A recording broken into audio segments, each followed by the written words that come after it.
Part 3. So let's see if I can get a good shot of the. So this is the front half. I'm going to be just kind of. I kind of already did it. This is hard to do with just one hand. The thing is kind of heavy. So anyways, here we go. So what I'm doing here now is I'm just making sure that all the holes line up. They do. And then what I'm going to do is I'm going to get the bed and set it up on there and just make sure these holes match up to where they bolt into the frame, and that part is the back half. So as you see, this thing is very, very dirty, so I'm going to clean that up some and clean these edges up right here. You know, get my metal splinters in my fingers, stuff like that. And once I get enough splinters in my fingers, then I'll decide to put gloves on and then grind the rest of it down and, you know, finish up. So that'll be clean and ready to go here shortly.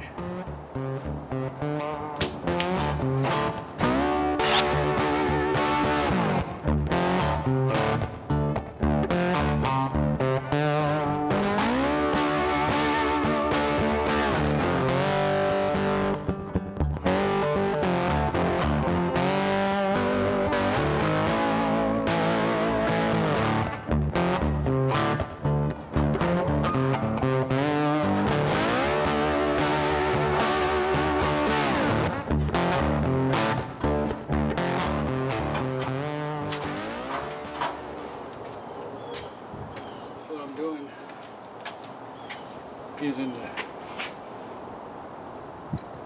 wrench to kind of grab the steel and kind of bend it back into place, so you know what I'm doing.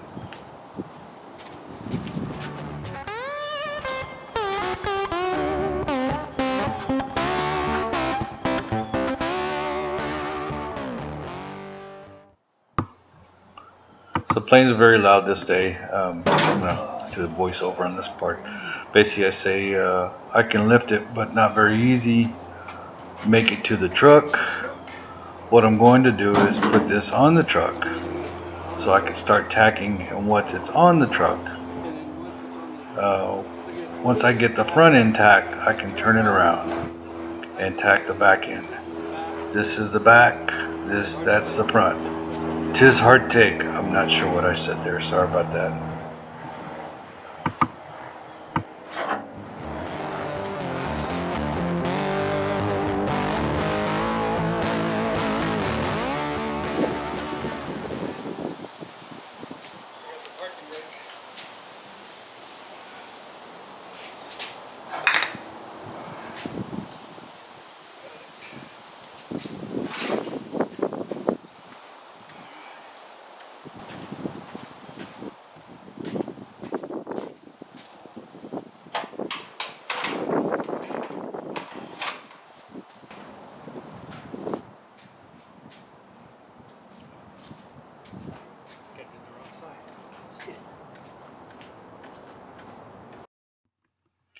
Here I'm kind of matching up the front piece with the back piece up against the bed. Now that I've already twisted and turned the bed up and down, around and whatnot, I kind of forgot what part is the front and what is the back. So I'm kind of matching up the edges, making sure that they match.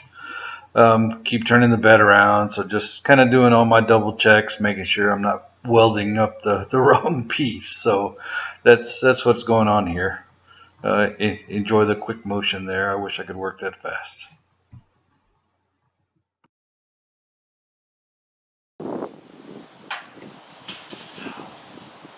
So these are the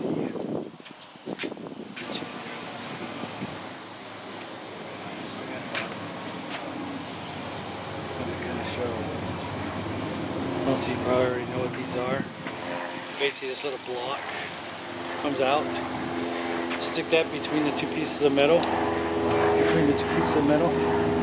then this block goes up underneath it. And it'll clamp those two pieces of metal together, basically. This way, you know, put that together. and that holds your piece together. It gives you a nice little space for your welding. So you got a gap and you got a good weld on that butt weld. That's a butt weld, right? So that's what these are used for. You probably already know, but maybe somebody doesn't.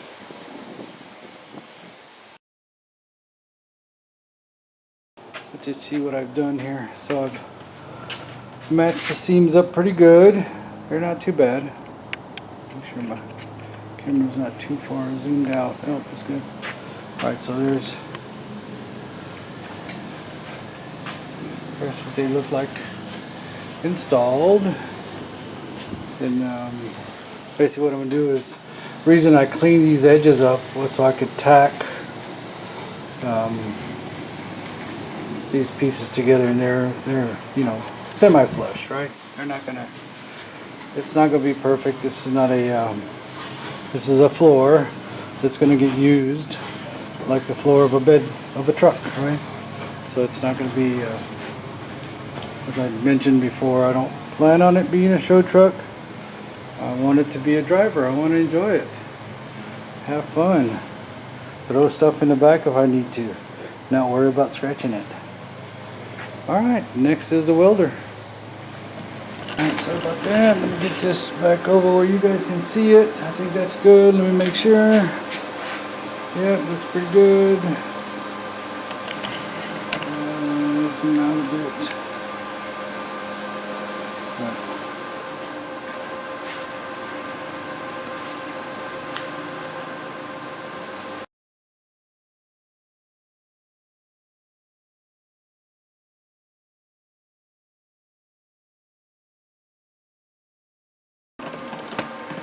Let's just see what I did here. Basically all I did was tack every, I guess, hill and valley, if you want to call that, of the bed. You know, the little, looks like a wavy potato chip. Anyways, it's tacked. So we'll stop here for today. This is after the tacks. All I did was turn it over, set it onto the truck, just to verify that these mounting hose, this one here and then this one here, line up with the frame, and they do. That's what the bed looks like now. So the next part is going to be tacking the back half onto it. You see how the frame kind of hangs out there. It's the back end, and that piece is over there by the grill. Had to move this out yesterday. Didn't have any room in the garage. Had to work on another vehicle, so this one got put outside. Half here mocked up.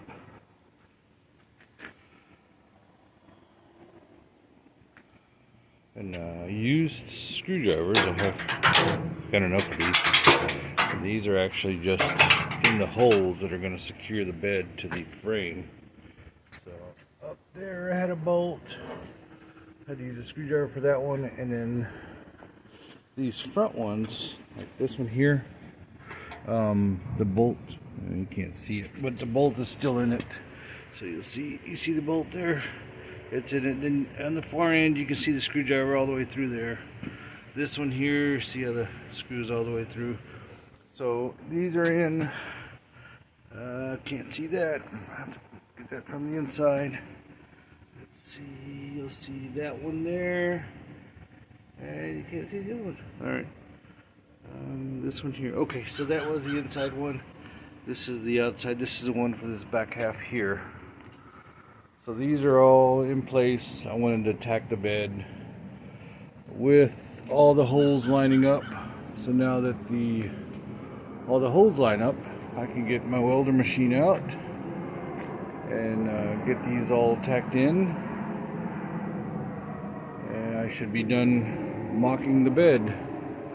That should make a nice semi-flat bed. Most of the bottom half done. Oh, caught my shirt. It's not pretty. There were some big gaps there. I had to fill, so yeah, I've got some blobs in there. But it filled. I don't have any holes, so that was the goal. This side, I've started this side here. This is the front half, and I've got to finish that side there. So just showing a little bit of progress. These corners here kind of had to bend and fix and weld and make mess, right? This is the bottom half. So I'm not too worried because this is going to be under the truck. I painted it. The bottom half has been welded. I think it looks pretty good. Much better. So what I did was I painted with the that rust converter. I had 2 cans of that rust converter, and I sprayed rust converter all over it. Of course, that color was black. I don't want the underside to be black, because if you've ever worked under a vehicle and it's all painted black, kind of hard to see sometimes. I'm getting old. The eyes don't work too good. So I painted this silver. You could use white too, but I think silver works pretty good. This way, if I'm ever under the truck, there's a little more light reflection off of the silver and or white if you decide to do white while you're underneath. That's just my idea, right? My stuff. This is you're welcome to use that, I guess. I like the color white or silver for underneath, because it's easier to see while you're under the car and working on stuff. Nice reflection. There's the top side complete. Went and grinded those smooth and set it back on the truck.